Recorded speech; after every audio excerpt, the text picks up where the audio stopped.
just a lot in here. It's an amazing variety. Well, I can't help but really say I really enjoy having you all have done this show. And you're going to see the rest of it here on our program, Travels with the Stevensons. I want you one more time to tell folks the website and the phone number. You can do that. The phone number is area code 859-371-0600. And our website is very simple. It's www.florenceantiquemall.com. And I'll close the show by saying, don't forget, if you need to reach me and find out anything about our show, Travels with the Stevens, you can call me at 859-750-0000. That again is 859-750-0000. And or you can friend me on Facebook as well as you can friend Colleen and Mike and the Antique Mall on Facebook and enjoy the conversation there. And I'll close the show by singing this little song to my two friends here. It goes something like this. Everybody loves somebody sometime. Makes no difference when or where or how. Everybody loves somebody sometime. It's the Florence Antique Mall's time right now with Mike and Colleen and a great staff here at the Florence Antique Mall. Yay. Well done. Well done. Travels with the Thank you, Stevensons. John. Thank you. God bless you. Thank you, John. Bless Thank you all. Thank you, dear. There's a couple of fine gentlemen. Travels with the Stevensons here at the Florence Antique Mall. God's country. Right here at Florence, Kentucky. I see my old friend, Mr. Mike Detzel there. Put that thing away. Hello, John. How are you? Just in time to load. Just in time to load. Yeah, I'll hold the camera for you. Got a big old mantle going on. Moving it out here at the special anniversary show. They even got the owner out here helping move. Somebody just bought a beautiful piece. Good challenge here. Here we happen to have one of the founding dealers that started back in 1998 here, and what caused you to get involved in selling antiques? I don't know. It was just something to do, and it was different, and I just, I keep busy all these years. It's keeping me, Now, what do you call your booth? Do you have a name for it, or not really. do you specialize in anything particular? Or? Whatever I can find that I know people want, they're in the market for. It changes all the time. Does it? So you, The taste changes, I guess, doesn't it? Yeah, so one year it might be this, and the next year that will sit, and then it's something else. So you just have to keep on your toes. Now, what's your name? Do you mind if I ask? It's Eunice. Eunice, and your last name Eunice? Eunice Cook. Now, are you from this area originally? Erlanger. From Erlanger? Yeah. I taught school down in Erlanger back in the 1970s. Erlanger Lloyd High School. Years ago. John. My kids, they might have been in there. What's your name? John Stevenson. This is the Travels with the Stevensons television show. And so we're just out, I came out here and did a show the very first year they started. Really? With Colleen and Mike. And so I told them I'd try to drop out and do a little recap of what's happened. Yeah. And it's nice to find somebody here that's been a dealer Still. this long. Yeah. Any other dealers been here all the time, like you have? There have. We have a little plaque in our booth that we're a founding dealer. So there are quite a few, I think. What's the highest price items you've sold? Do you know what that would? Me, Do you remember? I used to sell a lot of furniture, but it's getting harder to find cheap enough to resell. Yeah. And good quality. So Yes, furniture is the biggest. The biggest item, huh? Yeah, that's the biggest item. And then maybe some rookwood, something like that. Yeah. Do the prices for the furniture normally go up into the thousands of dollars ever, or it's mostly in I the... try to stay with a price that everyday people, can afford? yeah. Yeah, that's good. Successful that way. That's good. And, I bought a couple of things out here years ago. Our dining room set we bought out here, and a couple of desks we bought out here. I try to keep the prices low, and everybody yells at me, you should raise that price. Well, I don't want it to sit, I want to go out and buy some more. Yeah, so that's the exciting thing about it, isn't it? Auctions and things like that. Yeah. You've known Colleen and Mike, I guess, a long time since you've been here. Is that right? They're nice to deal with, aren't they? We miss Miss Harvey, though. You remember their mom passed away? Oh, yeah. She was very knowledgeable on antiques. Yeah, Yeah, she was. yeah. Well, it's a pleasure to talk with you today, and Thank you've enjoyed the experience today, have you? But the you. Yeah. anniversary. Let's see, what year does this make it? How many years? 15. 15 years. It's up there to show 15. Boy, time passes, doesn't it? Well, I came because my son died. I lost my son in February, and I was depressed that whole summer. And I saw this come up, and this has been my salvation, really. Keep me busy, and you make a little money too, Yeah, and it's fun. and it's You fun. meet a lot of good people. Oh yeah, yeah. So, yeah, it's been great. Well, God bless you, and thank you for being with Travels with the Stevensons here. Thanks. And we'll put the number of the Antique Mall on later. And if they were looking for your booth, what would they look for? I-10 and J10. I-10 and J10. Yeah. I'll remember that, I-10 and J10. Yeah. That's your booth. And you again are Eunice?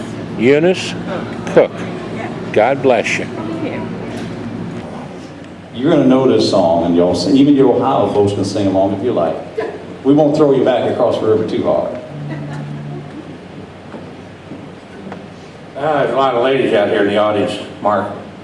When the good Lord made man, you know, he looked down, he surveyed the situation, and he said, oops, I could do better than to make ladies. I'm already in good stead with the ladies. What can you do this thing? I guess we're just gonna let it go. Car key. Just let her Car key. Well, I have sang this in every county in Kentucky. And I was taught to sing it by Happy Chandler back many years ago when I was president of the student body at UK, and he came to speak. And I said, sir, would you teach me how to sing this song?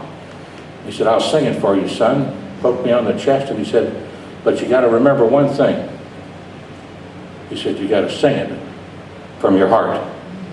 So tonight I'll honor my wife back there, June Guyman Stevenson, and my sister, Mary Ruth Robinson, and her family, and all the Simon Kenton grads, and all the Ohio folks, because I've sang it many times in Ohio. And it goes like this. Oh, the sun shines bright on my old Kentucky home. 'Tis summer, the children at play. The corn tops ripe and the meadows are in bloom, and the birds make music all the day. Weep no more, my ladies. Oh, weep no more today. We will sing one song for my old Kentucky home, for my old Kentucky home, far away.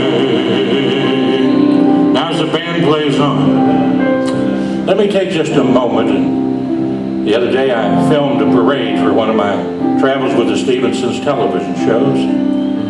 And I honored two people, Randall Wagner and his wife Patsy, who happened to be my first grade teacher. And my brother-in-law, who sits back there, World War II veteran, was on the first two ships hit by kamikazes in the Battle of Leyte, lost his best friend Johnny Bianco. So you honor a soldier and remember that the freedoms that we have here today to express ourselves all across this great country of America, they didn't come from politicians. They didn't come from newspaper people. They didn't come out of the thin air. They come from soldiers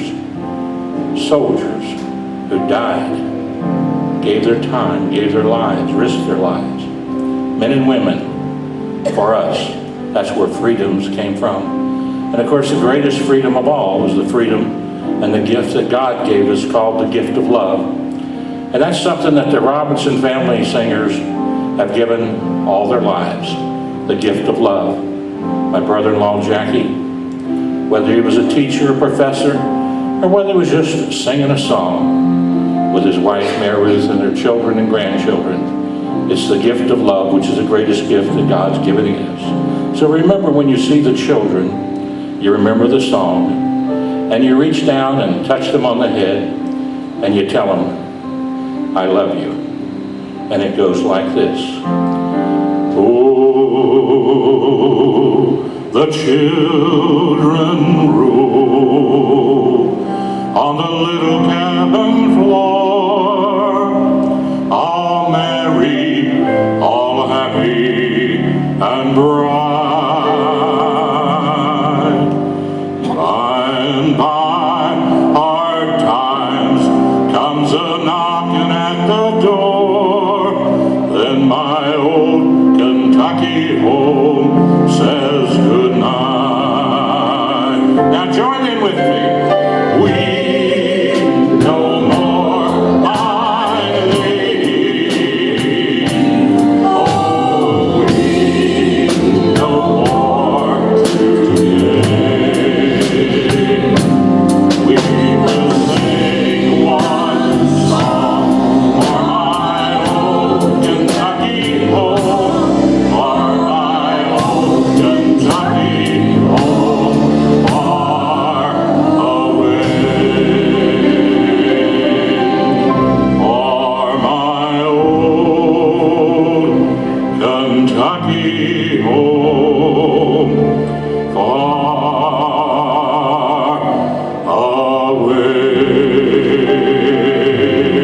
God bless America, God bless Kentucky, and God bless the Robinson family singers. Thank you.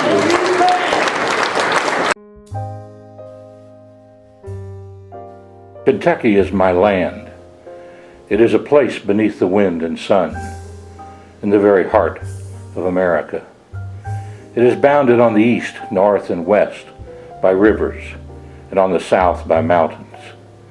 I didn't have a choice as to where I was born, but if I'd had a choice, I would have chosen Kentucky. And if I could have chosen wind to breathe, I would have chosen a Kentucky wind, with the scent of cedar, pine tree needles, green tobacco leaves, persimmon and sassafras. I love the wind blowing through the redbud and dogwood trees.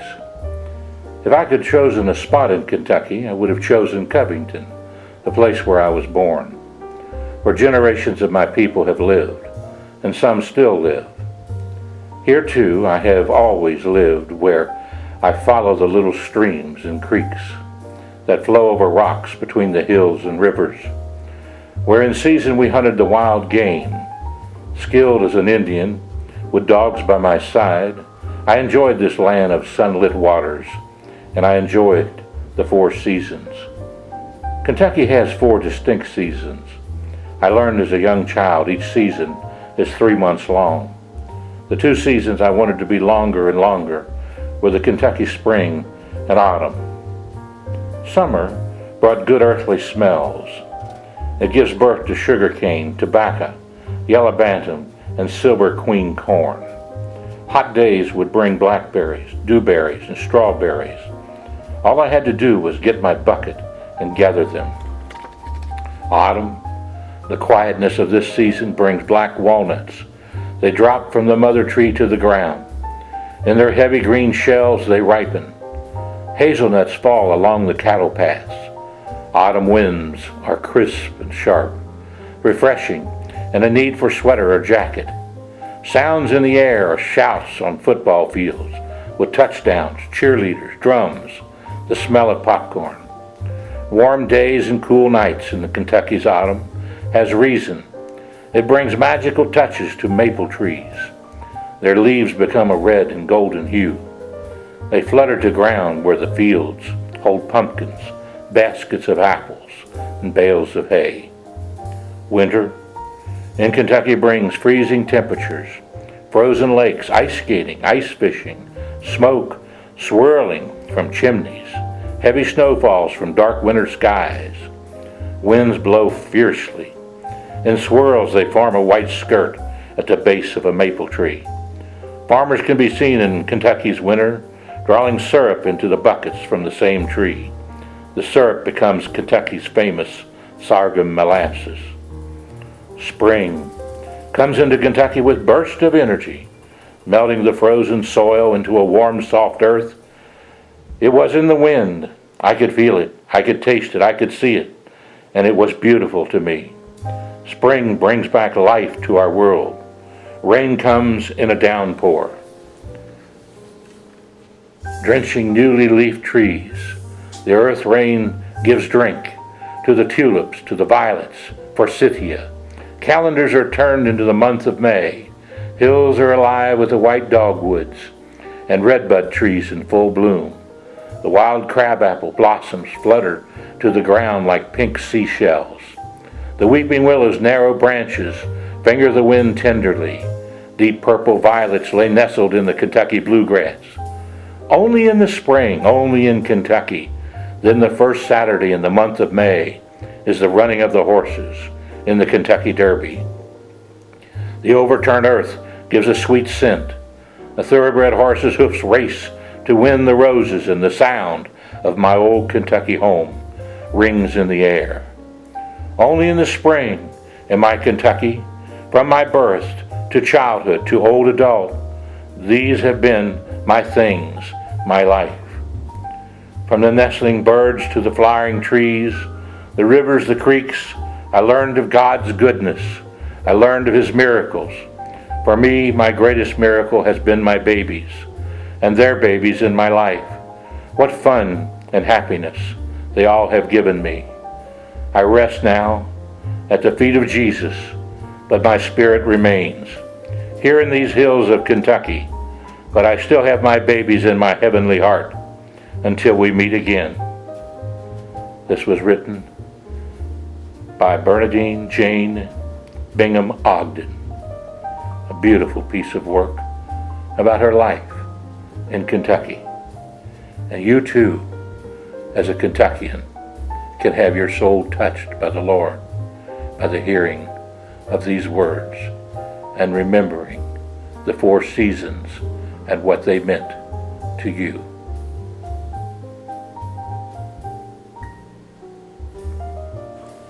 Reading by John Stevenson, former Superintendent of Education, Commonwealth of Kentucky, the old country boy.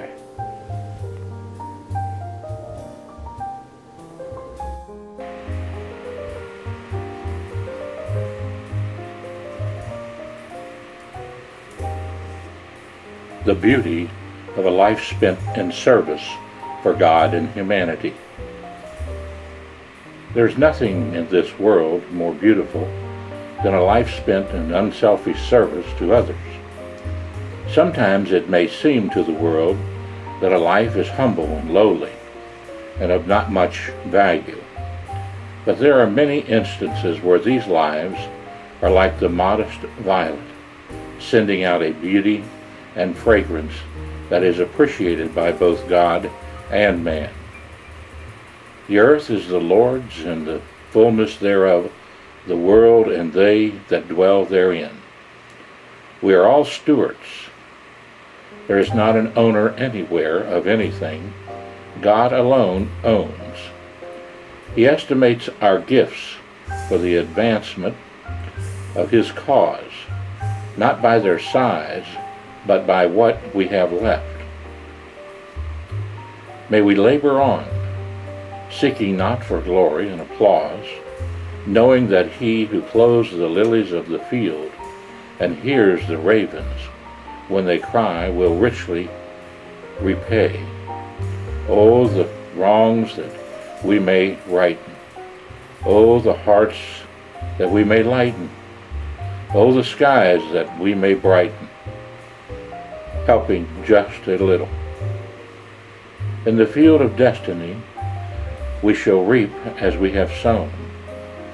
Let us therefore put a little sunshine into the unfortunate lives. Our mercies are doubly sweet when they are shared with those who would otherwise feel the bitternesses of want. Big deeds are often glass, while the small ones are diamonds. Wrought into gold, we that pass down life's hour so carelessly might make the dusty way a path of flowers if we would try. Then every gentle deed we've done or kind word given into gold would make us wondrous rich in heaven. Life and living are mighty themes. Life is no mere dream, but a sincere reality and a supreme stewardship of which we shall one day have to render an account. Hence, let us all faithfully strive to fulfill life's greatest purpose. Build a little fence of trust around today. Fill the space with living deeds and therein stay. Look not through the sheltering bars upon tomorrow. God will help you to bear the burdens of others for Him along life's way. Without the shadow, we would not appreciate the sunshine. Clouds need not eclipse the joy in your heart. Even though the skies drizzle, your eyes can be bright. Just because it rains is no reason it should be gloomy. Life's struggle is hard enough at the best, so let us give every uplift possible. Personally, we would rather be a stepping stone on the road to progress than occupy a useless position as an ornament at the pinnacle where there is nothing to be done. Remember that life is not all song. There is much wrong in all of us, so be ready to give a lift where needed. Some dread, some lead dreary ways, and toil beneath heavy loads. When we find one of our fellow men on the downward road, don't pass him with a gloomy frown. You may have troubles too, but he needs a smile from you. Say, brothers, lend a helping hand. Upon the side of weakness stand. Another's burden shared by you will give him courage new. The world has need of friendships true, so give a lift. This was written in 1926 by my darling mother, Garnet Bingham, when she was just a sophomore at the Critton High School in Grant County, Kentucky. It was a little literary magazine called 9 Stars, and I thought you might enjoy it this evening.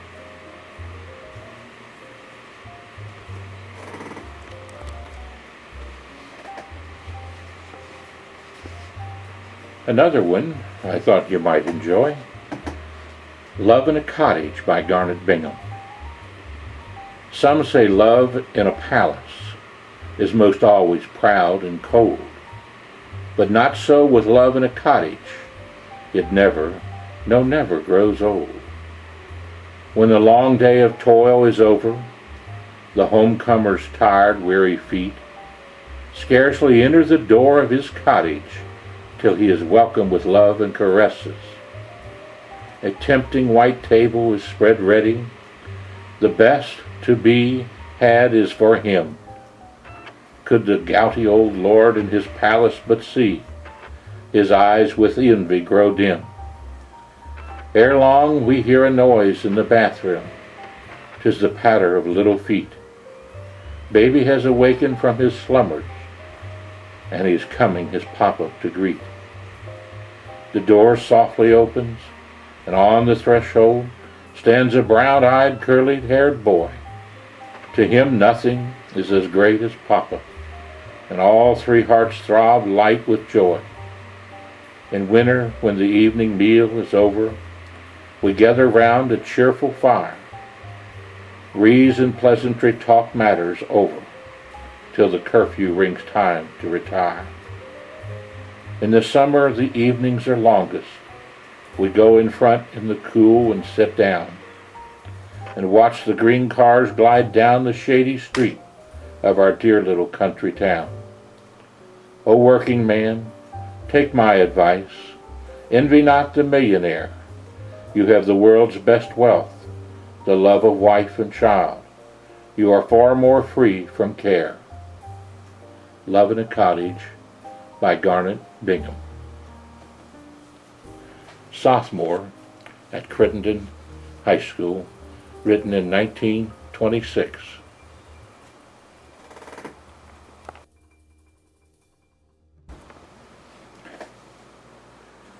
A little short story written by my mother, Garnet Bingham, and I'll try to read it to you. She was a sophomore at Crittenden High School when she wrote this in 1926. A little leaven leaveth the whole lump by Garnet Bingham. As the midnight train from the Far East pulled out of the scraggy little western station, the agent noticed that no lone passenger had alighted. He could see by his dim lantern a tall, slender person of perhaps 20 summers, carrying a heavy suitcase. It seemed that she had expected someone to meet her, but they had failed to receive her communication in time. He gathered from her questions that she was the new school teacher from the East, that the trustee, Mr. Hedger, had told him of Marion Hastings. The agent kindly took her into his own home and called his wife to prepare supper and a place for her, as there were no hotel accommodations in the small town. Mrs. Fieldings, the agent's wife, gave her some idea the next morning of the people with whom she was to spend the next few months.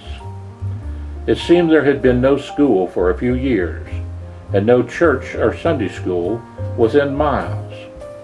She soon learned with what she had to contend when she started to Mr. Hedger's home the next morning, a distance of about a mile. She, being on foot, was overtaken in a buggy, and he asked her to ride. Marion, always having been among people whom she could trust, never thought of refusing to ride, but wished she had not, as the man was very impertinent and tried to put his arms around her. She tried to jump from the buggy, but was prevented by him. Then she screamed for help. She was relieved to see a man on horseback come galloping across the plains. The ruffian no sooner saw him than he allowed her to alight and drove away at a rapid speed. When the young man reached her, she briefly explained the situation to him as to where she was going. He was very courteous and asked her to allow him to accompany her the rest of the way. Although dressed in the rough garb of a cowboy, she perceived an intangible something about this young man that led her to believe he lived in quite different surroundings. He seemed to be about 25 years old, with kindly brown eyes and a tan, sunburnt face, and she noticed as he lifted his sombrero that he left her a mass of brown curls. that would remind one of the head of a child. She thought it suited his name, which he had told her was Douglas Mansfield. He mounted his horse and galloped off down the road. She went on into the house, where she was met by a tall, raw-boned man of perhaps 50. She was duly introduced to the family, consisting of several touse-head youngsters ranging from 2 to 16 years old.